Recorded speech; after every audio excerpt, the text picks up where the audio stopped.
Hai teman-teman, kembali lagi ke channel Chandra Bersaudara. Pada video kali ini kita akan belajar tentang tema 3, subtema 3, pembelajaran 4. Apa yang akan kita pelajari yaitu naskah iklan elektronik, upaya pembangunan sosial budaya, serta aktivitas yang mencerminkan Bhinneka Tunggal Ika dalam masyarakat. Sebelumnya, jangan lupa subscribe ya, supaya tidak ketinggalan video selanjutnya.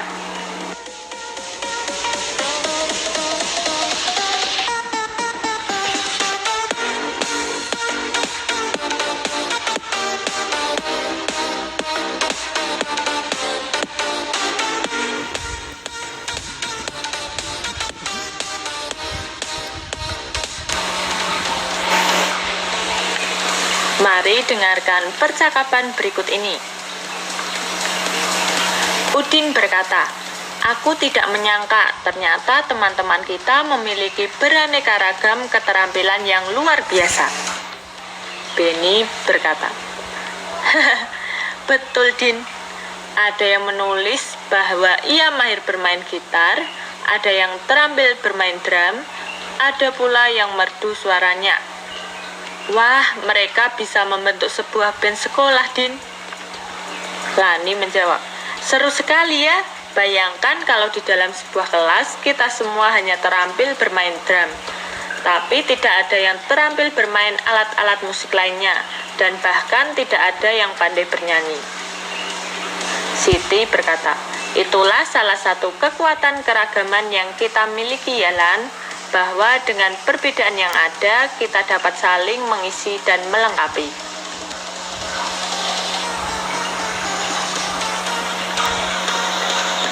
Begitu pula dengan para petani yang beraneka ragam keahliannya.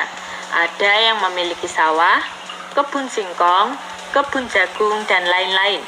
Pada pembahasan sebelumnya, para petani yang memanfaatkan sistem irigasi ini bernaung dalam satu wadah organisasi agar mereka dapat saling membantu sama lain. Apa ya jadinya jika tidak ada kerukunan antar para petani tersebut? Iya, akibatnya sekelompok orang tersebut akan terpecah belah dan saling menentang satu sama lain. Tidak akan ada terciptanya keharmonisan dan budaya akan berubah. Apakah perbedaan yang terdapat dalam masyarakat memberikan manfaat bagi kemajuan pembangunan masyarakat tersebut? Jelaskan. Iya, karena dengan adanya perbedaan pendapat, masyarakat dapat saling bertukar pikiran, saling menghargai satu sama lain, dan juga saling mempelajari budaya lainnya. Selanjutnya kita akan membaca teks bacaan Sanggar Tari, Wadah Para Penari Tradisional. Sanggar Tari merupakan sebuah organisasi yang sengaja dibuat untuk mewadahi kreativitas seni warga masyarakat, khususnya dalam hal seni tari. Disinilah tempat berkumpul mereka yang ingin mengenal lebih dekat tentang tarian tradisional khas daerah mereka. Sanggar Tari juga tempat berkumpul para penari di daerah sekitar yang ingin memajukan dan melestarikan budaya daerah mereka. Salah satu sanggar tari yang aktif dalam melestarikan tarian tradisional daerah mereka adalah Sanggar Tari Kambang Tigarun dari Kalimantan Selatan.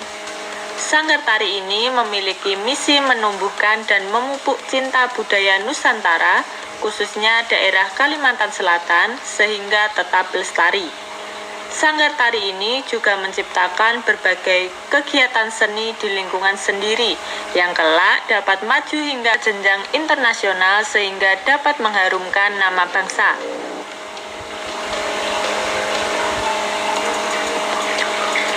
Sanggar Tari Kambang Tigarun ini tidak membatasi anggotanya. Semua dapat menjadi anggota, baik itu mereka yang baru masuk ke dunia seni tari ataupun mereka yang memang sudah lama berkecimpung di dunia tari. Hal ini tetap mengacu pada tujuan didirikannya sanggar ini, yakni mewadahi para muda-mudi Kalimantan Selatan untuk menyalurkan minat, bakat, dan kreativitas di bidang seni tari.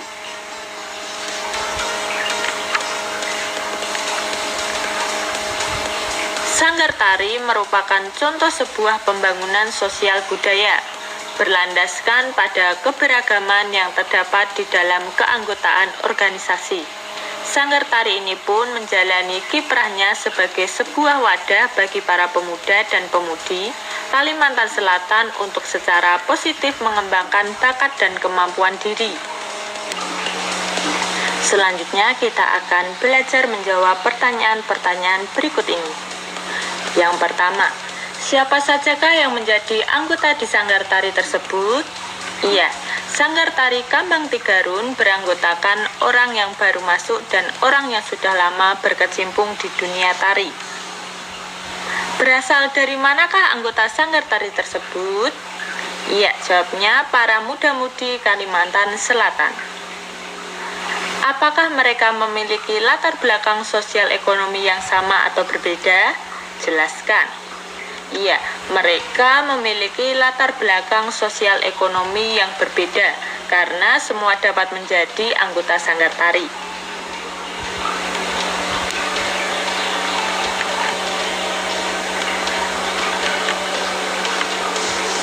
Tampaknya keragaman sosial budaya menjadi modal pembangunan nasional. Setujukah kamu dengan pernyataan tersebut? Ya, setuju sekali. Dengan keberagaman suku dan budaya yang dimiliki, kita bisa belajar untuk saling menghargai dan bertoleransi dengan yang lain. Dengan adanya toleransi, maka akan menghindari adanya perpecahan, sehingga persatuan dan kesatuan akan terjaga dengan baik. Dua hal inilah yang menjadi modal penting dalam pembangunan nasional. Sanggar tari merupakan sebuah contoh swadaya masyarakat untuk pembangunan sosial budaya di daerah mereka.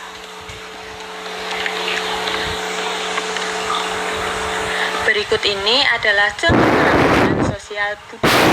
Pertama, keragaman suku bangsa. Di Indonesia terdapat suku Jawa di Pulau Jawa, Batak dan Nias, Sumatera Utara, Minangkabau, Sumatera Barat, Sunda di Jawa Barat, Betawi DKI Jakarta, suku Madura dan Tengger Jawa Timur, Dayak Kalimantan, Sasak dan Sumbawa di NTB atau Nusa Tenggara Barat, Bugis dan Toraja di Sulawesi Selatan, Sentani dan Asmat di Papua. Selain itu, di Indonesia juga terdapat etnis Cina yang terbagi menjadi Cina Peranakan dan Cina Totok. Keragaman sosial budaya yang kedua yaitu keragaman bahasa, yaitu ada bahasa Aceh di Aceh, Batak Sumatera Utara, Minangkabau Sumatera Barat, Betawi DKI Jakarta, bahasa Sunda di Banten dan Jawa Barat, bahasa Jawa di Jawa Tengah, Jawa Timur, dan daerah istimewa Yogyakarta.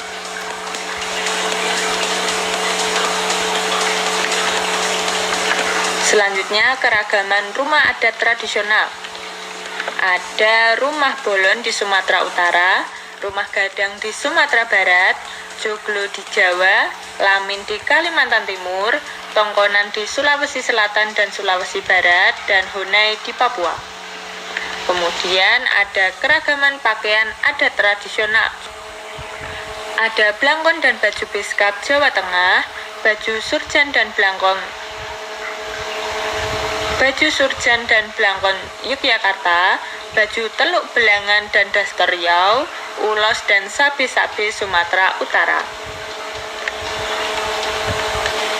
Dan yang terakhir keragaman senjata tradisional, yaitu ada rencong di Aceh, keris Jawa, mandau Kalimantan, badik Betawi, celurit Madura, badik Sulawesi Selatan, jenawi Riau, dan trisula di Sumatera Selatan.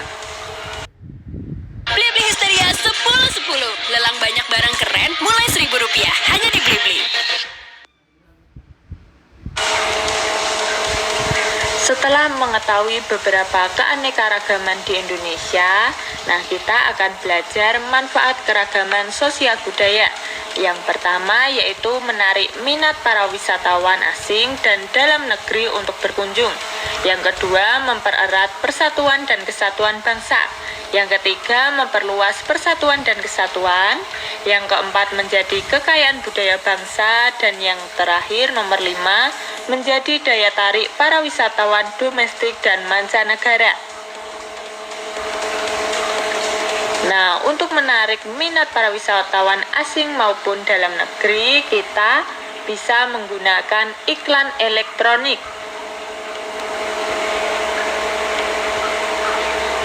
Berikut ini ada contoh naskah untuk iklan. Pada pembelajaran sebelumnya kita sudah membaca naskah ini. Kita akan mengulas kembali. Iklan layanan masyarakat. Keragaman sebagai modal pembangunan bangsa. Jumlah pemeran 4 orang.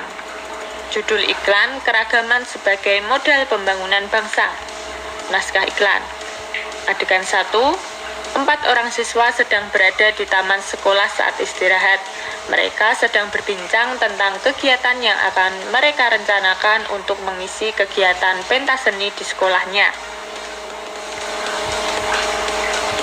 Siswa 1 berkata, "Apa rencana kalian untuk kegiatan pentas seni di sekolah minggu depan?" Siswa 2 menjawab, "Kalau aku sih inginnya menampilkan tarian dari Jawa Tengah karena aku berasal dari Semarang." Siswa 3, "Ya, aku gimana dong? Aku kan dari Bandung dan tidak bisa menari tari Jawa." Siswa 4, "Bagaimana dong jadinya? Sulit kayaknya menampilkan tarian dari Jawa nih." Siswa 2 berkata, "Jangan bingung, nanti aku yang akan mengajari kalian tarian Jawa. Bagaimana? Setuju?"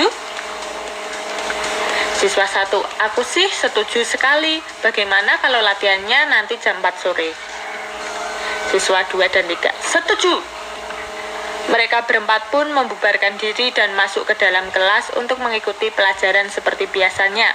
Waktu berlalu dan sampai pada saat pulang sekolah, mereka pulang ke rumah masing-masing.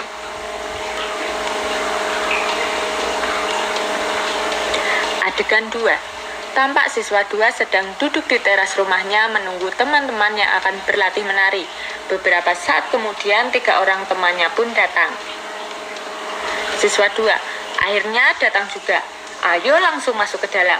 Mereka berempat masuk ke dalam rumah. Siswa 1, "Wah, sudah siap latihan nih. Ayo dong ajarin saya tari Jawa." Siswa 2, "Tenang saja. Yuk kita mulai. Kalian ikuti gerakanku dari belakang ya." Mereka pun asik latihan tari bersama-sama dengan suara riang dan gembira. Adegan 3. Selesai latihan, mereka berempat berbincang-bincang di teras rumah. Siswa 3, "Ternyata mempelajari tari Jawa tidak sesulit yang aku bayangkan sebelumnya." Siswa 4, "Iya, aku juga. Ternyata gerakannya mudah." Siswa 1, "Itulah keberagaman budaya bangsa kita. Berbeda itu indah dan berbeda itu biasa." Siswa 2, "Perbedaan asal suku yang ada di antara kita bukan penghalang untuk saling mengenal budaya masing-masing." Siswa 1, 2, 3, 4, "Berbeda itu indah." Yes! Mereka pun kembali ke rumah masing-masing dengan perasaan bangga dan gembira. Karakter tokoh. Siswa 1 berasal dari Jakarta, siswa 2 berasal dari Jawa Tengah, siswa 3 berasal dari Bandung, Jawa Barat, siswa 4 berasal dari Sumatera Selatan. Kata kunci iklan tersebut yaitu keragaman sebagai modal pembangunan bangsa. Kita tadi sudah mendengarkan naskah iklan layanan masyarakat. Berikutnya kita akan belajar membuat sebuah sketsa gambar berdasarkan naskah atau storyboard. Nah, kita lihat pada adegan pertama tadi, mereka berbincang-bincang di depan kelas untuk memutuskan pentas seni apa yang akan mereka tampilkan. Setelah mereka memutuskan untuk belajar tari Jawa Tengah, mereka berencana berkumpul di salah satu teman. Nah, kita lihat di sketsa yang kedua, mereka belajar menari. Setelah itu, Adegan 3, mereka berada di teras rumah, berbincang-bincang menyatakan bahwa mereka menyadari bahwa perbedaan itu indah dan perbedaan itu adalah hal yang biasa. Dengan bantuan storyboard, kita dapat menyampaikan ide cerita dengan mudah kepada orang lain. Hal ini sangat penting agar setiap pihak yang berperan dalam pembuatan iklan memiliki pengertian yang sama dengan apa yang kita hendaki. Selanjutnya, kita akan mendengarkan dialog percakapan berikut ini. Lani berkata, menyatukan berbagai keahlian memang sangat menarik. Bayangkan bagaimana jika tidak ada keberagaman di dunia ini ya Siti? Siti menjawab, betul sekali Lani. Namun menyatukan berbagai keahlian perlu konsentrasi yang tinggi loh. Misalnya, bermain dalam sebuah band. Masing-masing anggota harus mampu berkonsentrasi agar menghasilkan nada yang harmonis. Lani kemudian berkata, betul sekali kamu Siti. Manusia mampu berkonsentrasi apabila kebutuhan nutrisi dalam tubuhnya cukup, bukan? Siti, iya, betul sekali. Sesibuk apapun kita, harus menyempatkan diri untuk makan dan minum yang cukup. Dan jangan lupa pula istirahat yang cukup. Pembicaraan ini mengingatkan saya tentang fungsi sistem pencernaan kita ya Lani. Tubuh manusia memerlukan asupan air putih yang cukup. Kurangnya asupan air putih dapat berdampak bagi kesehatan tubuh. Beberapa di antaranya adalah sebagai berikut. Yang pertama, membuat sel-sel otak menjadi tidak aktif. Yang kedua, menurunkan konsentrasi. Yang ketiga, menyebabkan halusinasi. Yang keempat, menyebabkan infeksi kandung kemih. Yang kelima, membuat kulit kusam. Dan yang terakhir, nomor 6, mengganggu fungsi ginjal. Baygon, nyamuk mati 5 detik. Kini dengan wangi baru Zen Garden. Baygon, pilihan ibu tangguh.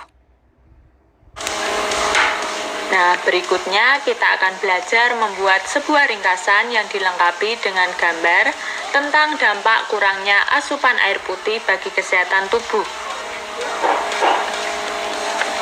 Nah, coba perhatikan gambar berikut ini. Ada gambar akibat kekurangan air putih. Yang pertama, membuat sel-sel otak menjadi tidak aktif. Yang kedua, menurunkan konsentrasi. Yang ketiga, menyebabkan halusinasi. Yang keempat, menyebabkan infeksi kandung kemih. Yang kelima, membuat kulit kusam. Dan yang terakhir, mengganggu fungsi ginjal.